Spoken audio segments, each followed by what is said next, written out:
ये mock test का 18वां video है। इससे पहले 17 वीडियो अपलोड कर दिया गया है। अब इसका पूरा वीडियो एक बार देख लीजिएगा, अच्छा रहेगा। अब देखिएगा, चलते हैं टॉपिक पे। सवाल यहाँ पे, पागलपंथ का स्थापना किसने की थी? पागलपंथ की स्थापना करम शाह ने किया था। और ये जो संस्था है, ये चला था, ये 18वीं शताब्दी से 19वीं शताब्दी के बीच में आया था। 18वीं शताब्दी से 19वीं शताब्दी के बीच में आया था। ये बंगाल में चलने वाले एक प्रकार के धार्मिक आंदोलन थे। ये बंगाल में चलने वाले एक प्रकार के क्या थे? धार्मिक आंदोलन थे। ठीक है, निम्नलिखित में से किसने उष्मा की हानि को मुख्य रूप से संवहन का नहीं होता है? देखो, उष्मा की 3 विधियां होती है साहब। अगर उष्मा जो है तो उष्मा की 3 विधियां होती है। एक आपका हो गया विकिरण विधि, दूसरा संवहन विधि, और तीसरा हो गया चालन विधि। ये दूसरा वाला जो है ना, संवहन विधि, तो संवहन विधि में होता यह है कि सूर्य का प्रकाश अगर वायुमंडल में आती है तो वायु, यानी जो वायु जो होता है वो गर्म होकर अपना स्थान खो देता है, और उसके जगह पे फिर दूसरा ठंडा वायु आता है संवहन विधि में। तो उबलता हुआ जल जो है ना, वो संवहन विधि है। भूमि और समुद्र की मंद पवन संवहन विधि है। फ्रिज और वस्तु का ठंडा पानी करना भी संवहन विधि है। लेकिन बल्ब के तंतु में धारा प्रवाह होने के कारण बल्ब के कांच की सतह को गर्म होना संवहन विधि नहीं है साहब। इसका राइट आंसर ये हो जाएगा। देखिए, सूर्य का प्रकाश पृथ्वी पर आते विकिरण विधि द्वारा, लेकिन वायुमंडल गर्म होता है संवहन विधि द्वारा। आपका पानी उबलता है संवहन विधि द्वारा। समुद्री हवा और स्थलीय हवा चलता है संवहन विधि द्वारा। फ्रिज में रखा वस्तु ठंडा होता है संवहन विधि द्वारा। आगे, 40 डिग्री सेल्सियस का मान फारेनहाइट स्केल में कितना होगा? देखिए, इसका सूत्र है साहब C/5 F - 32/9। ये हो गया 40। 40/5 बराबर F - 32/9, 360 हो गया। चलिए 5F, इधर 160 हो गया। चलिए 5F, फिर 0 6 6 12, 520 हो गया। कट के कितना हो गया? 104 हो गया सर, 104 डिग्री फारेनहाइट। ये आपका हो गया 104 डिग्री फारेनहाइट। चलिए आगे, संवहन द्वारा उष्मा का स्थानांतरण हो सकता है।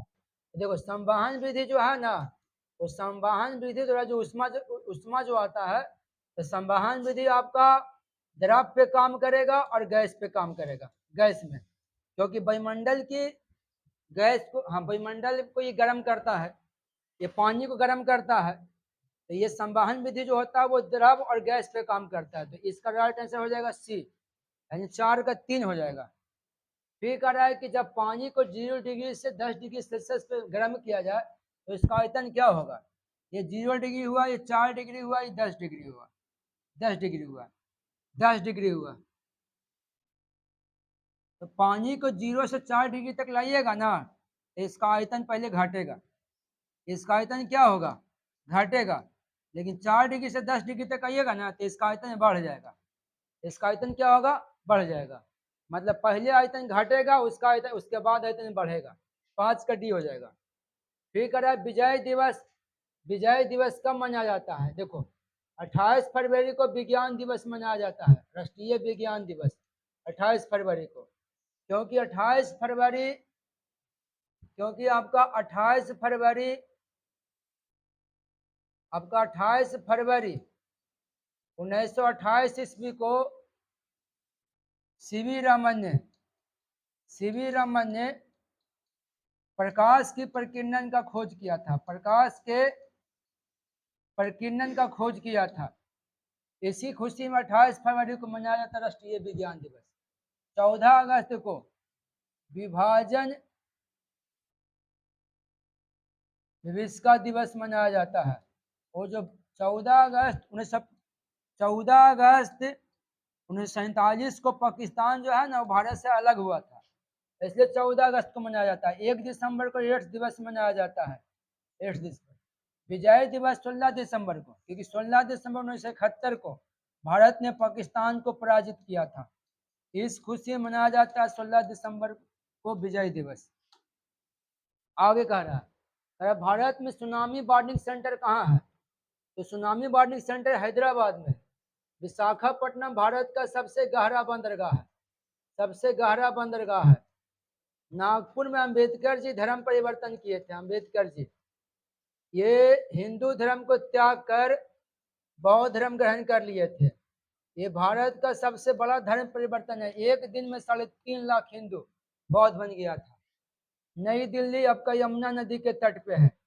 हैदराबाद जो है ना, वो मूसी नदी के तट पे है। और हैदराबाद का जो संस्थापक है वो है साहब कुली कुतुब शाह। हैदराबाद का संस्थापक है कुली कुतुब शाह। हैदराबाद हैदराबाद में 4 मीनार है, 4 मीनार है। हैदराबाद में हुसैन सागर झील है, हुसैन सागर झील, हुसैन सागर झील। ये हैदराबाद का हुसैन सागर झील का स्थापना कौन करवाया है? कुली कुतुब शाह ने करवाया। वर्ष भर एक ही दिशा में चलने वाली पवन को क्या कहते हैं? वर्ष में एक ही दिशा में चलने वाली पवन को कहते हैं स्थायी पवन। यह स्थायी पवन जो है ना, ये पृथ्वी का घूर्णन गति से उत्पन्न होती है साहब, पृथ्वी का घूर्णन गति से। ये उच्च दाब वाला पेटी, इसमें उच्च दाब वाला पेटी, उच्च दाब पेटी निम्न दाब की ओर बहती है, निम्न दाब पेटी की ओर बहती है। अस्थायी पवन में आपका पछुआ हवा का आप नाम सुने होंगे, पछुआ हवा और पूर्वैया पूर्वी हवा, ये दोनों का दोनों जो है ना अस्थायी पवन है। अरे भाभा परमाणु शोध केंद्र का मुख्यालय कहाँ है?